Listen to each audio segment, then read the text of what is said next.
Adventures of the Super Sons #4, Peter J. Tomasi and Carlo Barberi on the art.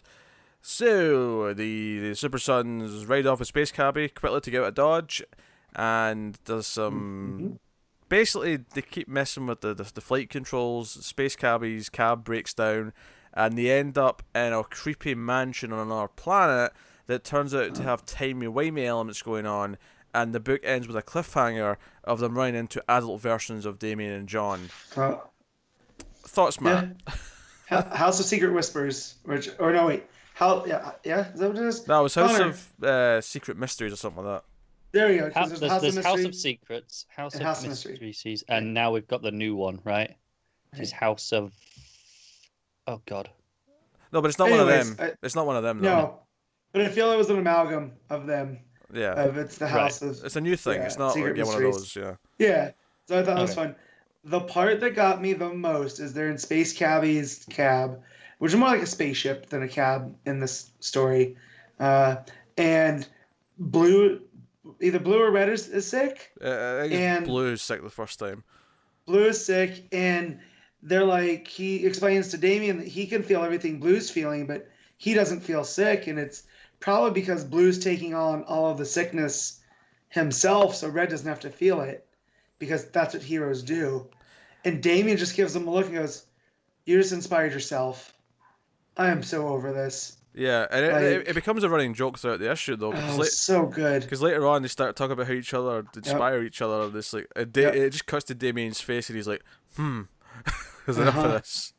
So good. And then because they don't know how to solve, because it came from synthetic red kryptonite, they don't know if the effects are going to wear off. But as soon as they get into this House of Secret Mysteries, John reforms into his normal self. Yeah. But Joker Jr. steals the cab because Space Cabbie wasn't there, right? No, he kicks him into the... Yeah, he kicks him into the swamp. Yeah. And then... No, he kicks him into the cab. Takes off. Does he not? Does he? I think he kicks him into like the trunk or whatever, yeah. Okay. So Space Cabbie's there but doesn't have control. So we'll see where this goes. This isn't at all what I was expecting out of this book, and that sounds like a complaint, but it's not. Because this is so much fun, and it's just like Tomasi being able to kind of just have carte blanche with these characters. Yeah. Because nothing's really going to last, you know? Yeah, because you've got the Injustice gang are left behind, and Rex Luthor. There you go. Rex Luthor. He's got the hypercube, and he's basically wanting to take over Earth. And he even says that he wants the real Lex Luthor to be his sidekick. So he's got aspirations.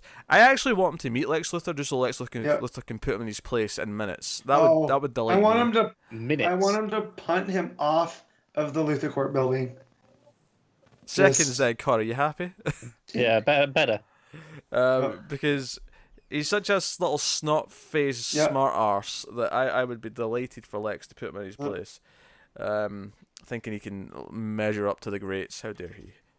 Yeah. So they're off to plan that as the Super Sons are trapped in this house on this planet. And Damien is asking some good questions. He's asking, why is this alien planet breathable? Mm-hmm. And why is there a Victorian-looking mansion on said alien planet? You know, he's asking some proper good questions. But the way that the hyperdrive works, though, is they could be in any number of dimensions. Oh, sure, yeah. As well, because they mentioned like the wormhole generator is now broken. I appreciate it though, because it's the sort of thing that when watching Star Trek, they very rarely ever question the fact that almost every planet they go to does not require any type of breathing apparatus. Right. It's just it's breathable. It's fine. It's fine. Right. Oh, it's weird how this planet's based off gangsters in the 1920s. Oh, it's weird how this planet's based off Nazi Germany. Oh, it's weird how this planet is based off of this. It's just because I guess you see it enough times, it stops being weird. Yeah. Yes. The real reason for that, though, Matt, was that they had sets and costumes from other shows that they wanted to reuse. That was the actual I know. It was a cheap thing. It was also, they told Roddenberry, someone told him, hey, these are just morality plays but set in space. He goes, yeah, that's our secret. Let's keep it that way. So, you know, they're very well aware of what they were doing. Yes. They're on track. But that was an enjoyable issue, as per standard with this book. It's enjoyable. Yeah. The interaction between the two boys is good. Art's really solid and playful and expressive. that's about it. I can't add much more than Yeah.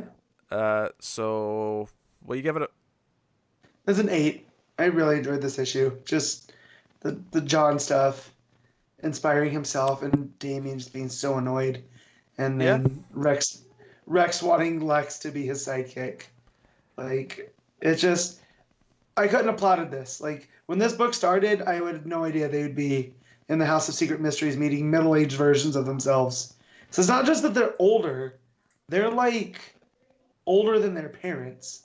Yeah, they're very bulky, but they've got like a bulky version of the Yeah. Robin suit and a bulky version of the Superboy suit. So, Yep. yeah, I'll probably give it an 8 as well. It's really consistently great. It's never a standout book, but it kind of fills a very similar void that the Terrifics does, where it's this really fun book in the middle that's just there to make you smile.